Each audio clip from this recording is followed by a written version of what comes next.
teenage me has to ask you about Transformers. I gotta ask you about that. Working with Michael Bay, because like for a teenage boy, Michael Bay's movies are like the most most formative thing. I've heard he's a super intense director. Like he knows what he wants, and he wants to do it largely for real. Even Transformers, like aside from the Transformers, they're knocking over buildings and they're blowing things up. What was the on-set environment like for like Transformers 3, and what was kind of it's funny in your reel because like you're seeing this massive building falling over and these guys sliding down, and I'm like trying to see which ones you like. What was your involvement like on that, and what was your kind of role in that? But my role in Transformers, I was definitely one of the military guys. He maybe had 2 or 3 lines in the movie. He was always a military support group for that stuff, and it was in the building falling down. That I was that guy, stunt double for that stuff. But when I moved to LA, the guy who I slept on his couch, I played slam ball with, he played football at Clemson. The guy he married me. He's a pastor at my wedding. He's still one of my best friends to this day. And he played softball on Wednesday nights by Fox Studios. And hey, we need I'm a good softball player. I'm the ringer. Actually, I'll play. A couple other slam ball guys are there. And David Cook, who won American Idol, was on their team. Isaiah, who was the Old Spice guy with Terry Crews. The other guy, Isaiah, he was on their team. LaMonica Garrett, the guy I played slam ball with him. He was on their team. He was the black cowboy in 1889. And a guy named Michael Fisher ran the softball team. And Michael Fisher is Michael Bay's best friend.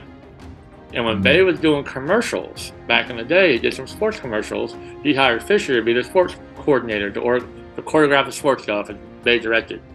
As Bay blew up, Fisher blew up. And Fisher was a head sports coordinator of Blindside, and so many. So he's really blown up in the football choreographing kind of world. And obviously Bay blew up in the other world. And blew up everything. Everything. Blew up everything for sure, yeah. Sorry.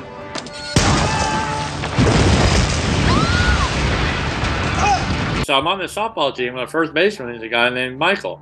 And I played for 2 or 3 years and have beer with this guy all the time. And I play shortstop and I throw into him. And he wears like a Transformers hat sometimes. And he pays for 2 Heinekens and leaves. And I'm like, is that Michael Bay? He goes, yeah. Oh my God, you're Michael Bay! Oh my God, I am Michael Bay. I didn't know that was actually Michael Bay I was playing softball with and had become like acquaintances with and teammates with, and every Wednesday night for years I played softball with Michael Bay. That's crazy.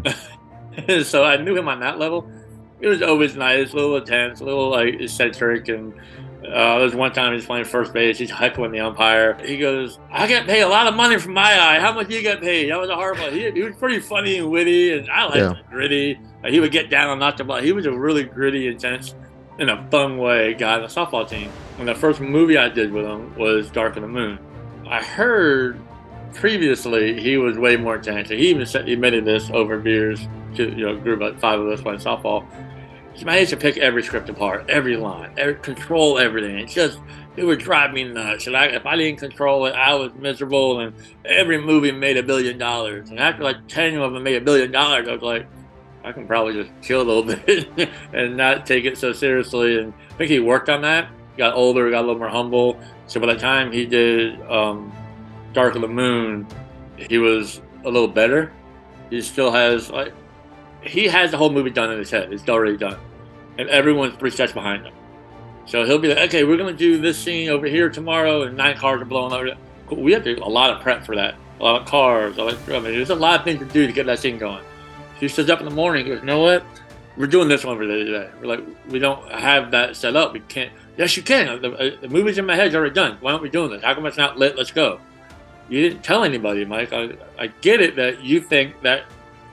So he just is so far ahead of himself, and the movie's already done. Everyone's always catching up, and he doesn't really sympathize with that much. If you have like a mortar blowing up, as a stunt coordinator, I'm like, okay, I gotta have the FX department blow one up. I need to see how far that flame's going. I need to know where I can put my guy. Where is he safe running from? And I gotta see it. Boom. Okay, my guy's here. How much gas is in there? Not much? Okay, make sure that's exactly what happened next time. Guys, I tested it. I saw it. You're safe for this line. Cool. They'd be like, add 10 more mortars over there. Let's go. Shoot, shoot, shoot. I'm like, well, where's the safe area? I don't know. Well, we're shooting it.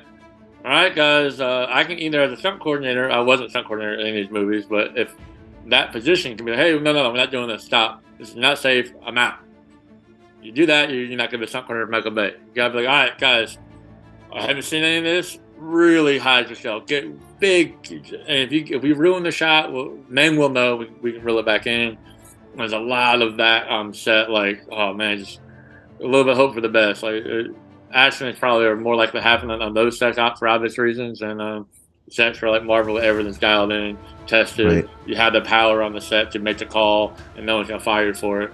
But so on that big scene, Bay was more chill and relaxed, and he wasn't the Bay that everyone has been in the past and probably will be in the future. He has some even kill moments. And again, I knew him as a softball teammate. Softball buddy, yeah. So I jump out the window. We do it. We go through the glass. I look on. I jump out the window. We fall over into the cardboard boxes, and everyone gets a little cut on him. And he's walking by. He goes, looks at me, and goes, "What the hell are you doing here?" He didn't know I was working. He had no clue. I didn't get hired from him. I got hired from the stunt coordinator. No one knew that I knew him beyond movies. I'm like, I'm working. He goes, "Ah, good to see you." He kept walking. We're like, what was that about? I'm like, I don't know. He didn't hire me. I got hired the right way. I don't want to talk about that. I know him from softball, so I have a different relationship with Bay because I like him and respect him as a person because I've seen more of him off the screen and on set. But a lot of the stories I hear, I'm like, yeah, it's probably true. Probably true. I can see that too. So